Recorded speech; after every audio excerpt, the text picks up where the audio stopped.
Hello everyone. आज मैं आपको एक्सप्लेन करूंगी रविंद्रनाथ टैगोर की पोयम गीतांजलि सॉन्ग 11। इस पोयम को लीव दिस चांटिंग के नाम से भी जानते हैं, जो कि इस पोयम की स्टार्टिंग लाइंस हैं। इस पोयम में पोएट ने बताया है कि भगवान पूजा पाठ करने से नहीं मिलते बल्कि मेहनत करने से मिलते हैं। Leave this chanting and singing and telling of beads. Chanting मतलब मंत्रों का जाप करना, टेलिंग मतलब दोबारा काउंट करना, बीट्स मतलब मोती। ये जाप करना छोड़ दो और भजन गाना छोड़ दो और इन मोतियों को दोबारा दोबारा काउंट करना छोड़ दो। साधु संत के हाथ में मोतियों की माला होती है, जिसे गिनकर वो लोग मंत्रों का जाप करते हैं। तो पोएट कह रहे हैं कि ये सब करना छोड़ दो। Whom dost thou worship in this lonely, dark corner of a temple with doors all shut? Dost मतलब करना, दाऊ मतलब तुम यहाँ किसकी पूजा कर रहे हो मंदिर के इस अकेले अंधेरे कोने में सारे दरवाजे बंद करके।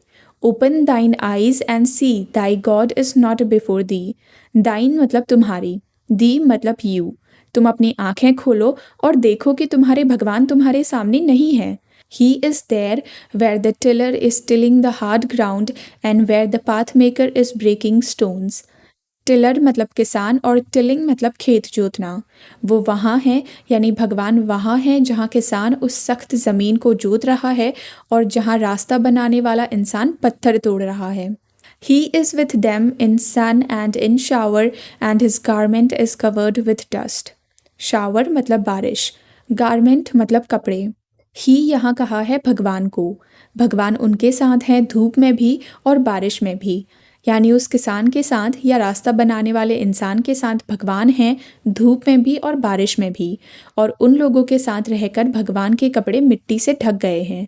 अभी तक की लाइंस में पोएट ने पूजा करने वाले लोगों से कहा कि तुम ये पूजा करना बंद करो और तुम इस बंद कमरे में अकेले किसकी पूजा कर रहे हो, क्योंकि भगवान तो तुम्हारे सामने है ही नहीं। वो तो धूप और बारिश में भी किसान के साथ है और रास्ता बनाने वाले इंसान के साथ हैं।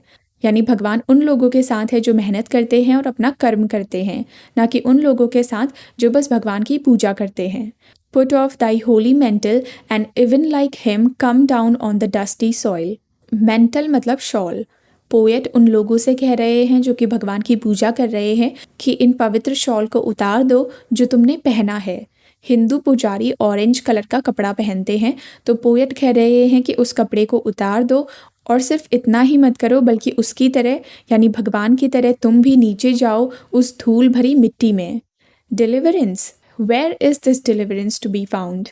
डिलीवरेंस मतलब मुक्ति या छुटकारा। पोएट कह रहे हैं कि मुक्ति, क्या तुम्हें मुक्ति चाहिए है या छुटकारा चाहिए है इन सब रिस्पॉन्सिबिलिटीज से? कहाँ मिलती है ये मुक्ति? Our Master himself has joyfully taken upon him the bonds of creation. He is bound with us all forever. Bonds मतलब बंधन, बाउंड मतलब बधा होना।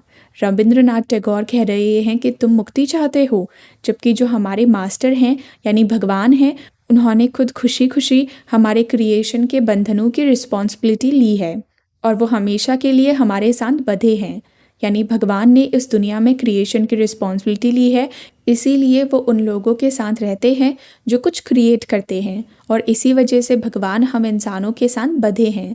तो पोएट कह रहे हैं कि जब भगवान खुद बंधे हैं, वो खुद मुक्त नहीं है, तो तुम मुक्ति क्यों चाहते हो? Come out of thy meditation and leave aside Dai flowers and incense. Meditation मतलब ध्यान करना, इंसेंस मतलब धूप या अगरबत्ती। जो तुम ईश्वर का ध्यान कर रहे हो उससे बाहर आओ और इन फूल और अगरबत्तियों को साइड पर रखो जो तुम भगवान पर चढ़ाने के लिए लाए हो। What harm is there if thy clothes become tartared and stained? Tartared मतलब फटना, stained मतलब दाग लगना। क्या बुरा हो जाएगा अगर तुम्हारे कपड़े फट जाएंगे या उनमें दाग लग जाएगा?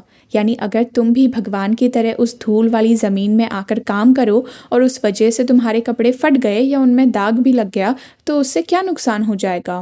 Meet him and stand by him in toil and in sweat of thy brows. Toil मतलब मेहनत। भगवान से मिलो और उनके साथ खड़े रहो मेहनत करते वक्त, और तब भगवान से मिलो जब तुम्हारी आईब्रोज में मेहनत का पसीना होगा। यहाँ पर ये पोयम एंड होती है। Thank you for watching.